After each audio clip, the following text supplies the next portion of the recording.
Baiklah, selamat malam kepada Bapak dan Kakak pengampu dosen pengampu mata kuliah Kepal. Di sini kami kelompok 7 ingin mempresentasikan hasil presentasi kami mengenai enkripsi dan dekripsi mengenai PHP yang ada di PHP. Nah, baiklah pertama kali kami akan memperkenalkan kelompok kami. Yang pertama ada Fitri Huta Barat dengan NIM 07, Davinson Hutapea dengan NIM 15, David Simatupang dengan NIM 27, Hernel Siombing dengan NIM 29, Winda Sinurat dengan NIM 51, dan saya sendiri David Muladi Butar dengan NIM 53. Berikut adalah agenda yang akan kami presentasikan pada saat ini. Yang pertama dimulai dari introduction atau pengenalan. Yang kedua, tujuan dari enkripsi dan dekripsi yang ada di PHP. Yang ketiga, penjelasan enkripsi dan dekripsi OpenSSL. Yang keempat yaitu penjelasan dari base 64. Dan yang kelima yaitu demo aplikasi yang sudah menerapkan enkripsi dekripsi yang ada di PHP. Baiklah, saya akan menjelaskan introduksi dari proyek yang telah kami buat. Kriptografi adalah ilmu mengenai teknik enkripsi di mana naskah asli atau plain text diacak menggunakan suatu kunci enkripsi menjadi naskah acak yang sulit dibaca atau ciphertext oleh seorang yang tidak memiliki kunci deskripsi. Deskripsi menggunakan kunci deskripsi untuk bisa mendapat kembali data aslinya. Probabilitas mendapat kembali naskah asli oleh seorang yang tidak mempunyai kunci deskripsi dalam waktu yang terlalu lama adalah sangat kecil.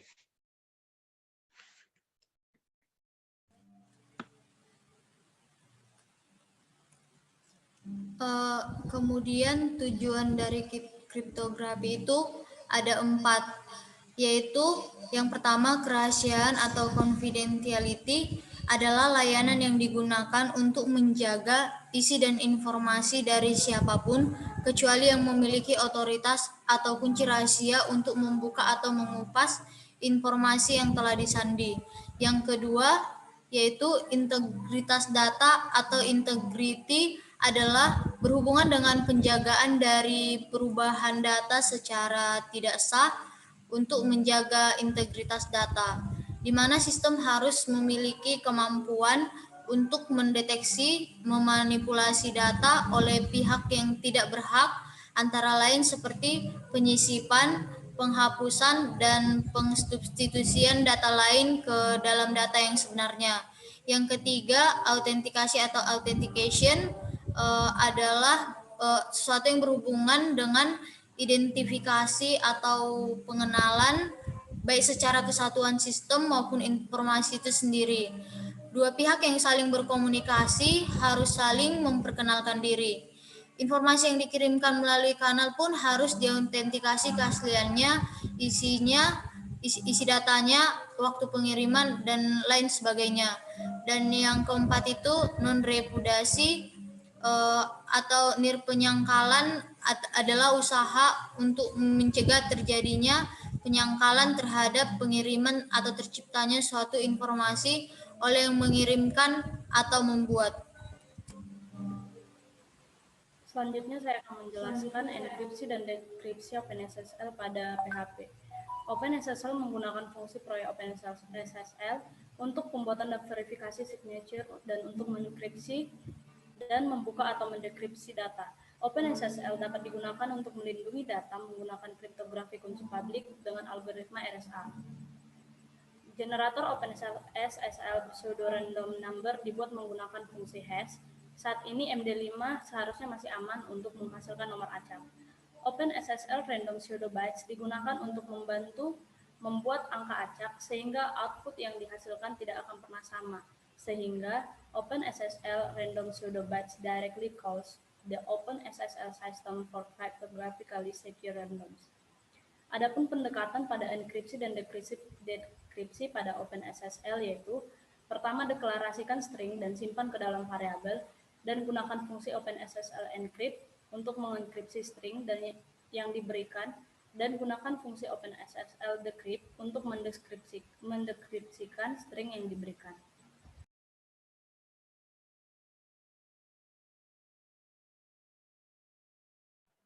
Kemudian saya akan menjelaskan mengenai algoritma yang menggunakan base 64. Base 64 adalah teknik menerjemahkan data binar yang berbentuk ASCII yang gunanya adalah untuk menyembunyikan data.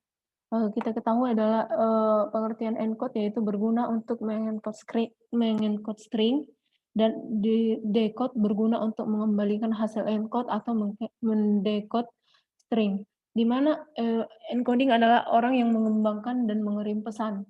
Pembuat encode harus menentukan bagaimana pesan akan diterima oleh audiens dan membuat penyesuaian sehingga pesan diterima.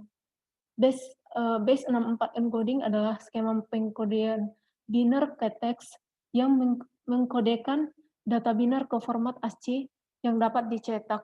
Ini digunakan untuk mengirimkan data binar dengan aman melalui sistem informasi yang dirancang untuk menangani data tekstual. Dengan menggunakan fungsi base encode, maka dilakukan enkripsi string. Dan kemudian untuk decode, base 64 decode digunakan untuk mendecode data yang dikodekan MI, ME, atau MIME base 64. Dengan menggunakan fungsi base 64 decode, maka dilakukan dekripsi dan atau mengembalikan nilai kembali sesuai dengan nilai yang dikirim. Dan fungsi decode ini mengambil string yang di encode base 64 dan parameter boolean opsional dan mengembalikan data yang didecode. Jika parameter yang ketat disettle ke true, maka fungsi akan mengembalikan false. Jika input mengandung karakter dari luar alfabet base 64. Jika tidak, karakter yang valid akan dibuang.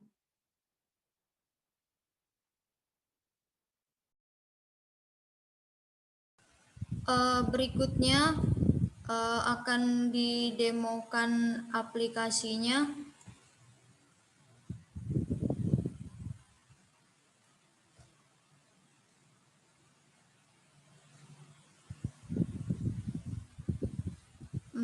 Berikut demo aplikasi dari enkripsi dan deskripsi yang kami buat. Semisal di sini kami membuat pesan teks yang akan dienkripsi, yaitu kami cinta Kepal. Kemudian dienkripsi. Maka hasil dari enkripsinya itu berupa ciphertext atau plain text. Dan kemudian dia akan dikembalikan ke deskripsi. Berikut hasil dari ciphertext atau plain text dari hasil enkripsinya. Dan berikut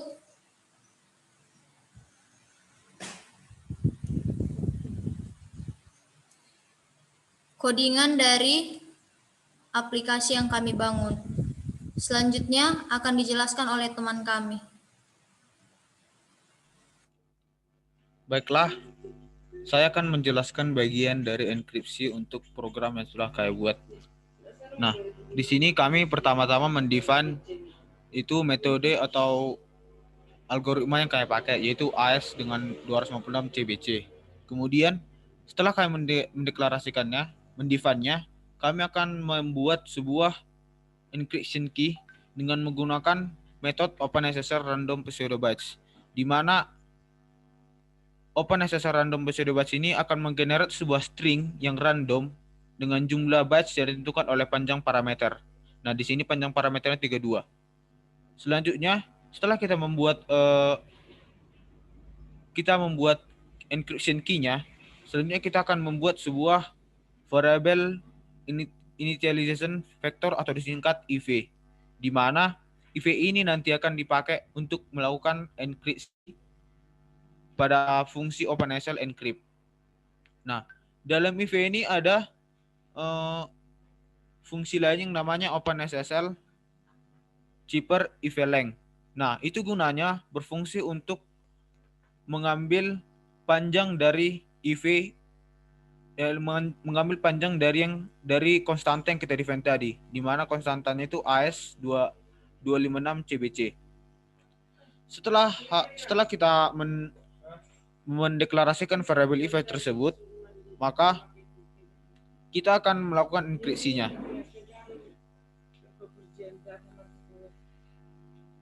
Nah, enkripsinya itu ada sebelum kita mengenkripsinya, program kami sudah bikin untuk mengecek apakah variabelnya sudah di-post atau belum. Nah, di sini jika variabelnya sudah di-post atau dikirimkan, maka ciphertext atau data yang kami ketik tadi, yang dalam kasus ini kami cinta kepal, akan disimpan ke dalam variabel namanya data. Setelah itu, kami akan melakukan enkripsi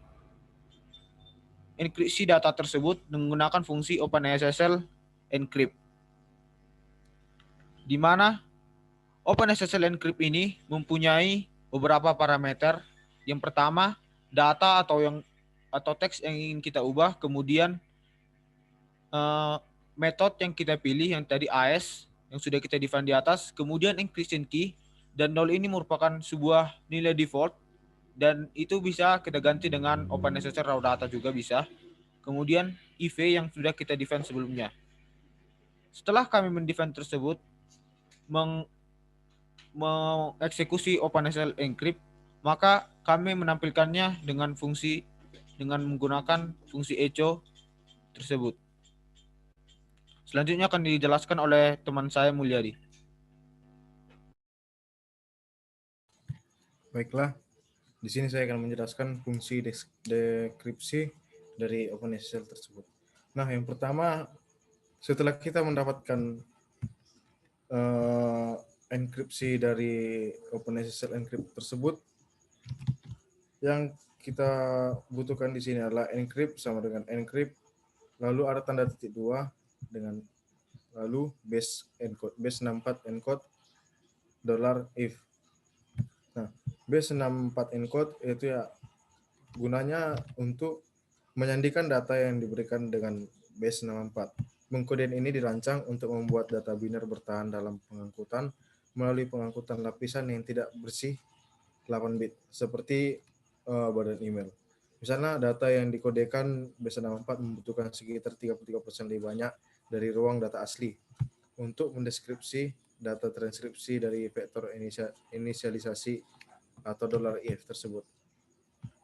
Nah, lalu di sini ada $parts, yaitu exploit di sini gunanya untuk mengembalikan array string yang masing-masing merupakan substring dari string yang dibentuk, membaginya pada batas yang dibentuk oleh pemisah string.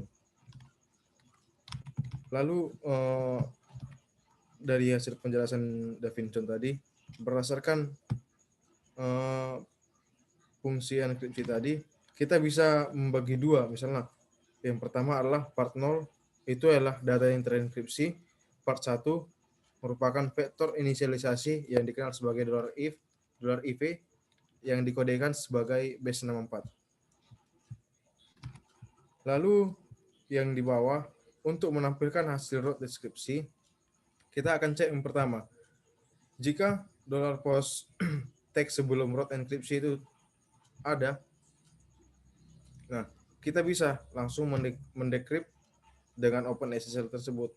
Nah, di sini tadi saya bilang itu saya katakan $decrypt sama dengan OpenSSL decrypt yang di mana parameter pertama itulah part 0 yang merupakan data yang terenkripsi AS256 CBC, lalu encryption key yang sudah dijelaskan oleh definition tersebut, 0 adalah kode defaultnya atau parameter default.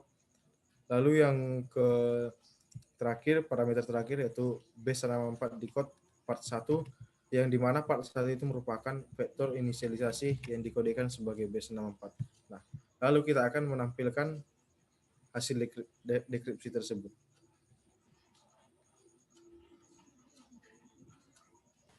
Demikianlah hasil presentasi kami. Atas perhatiannya kami ucapkan terima kasih.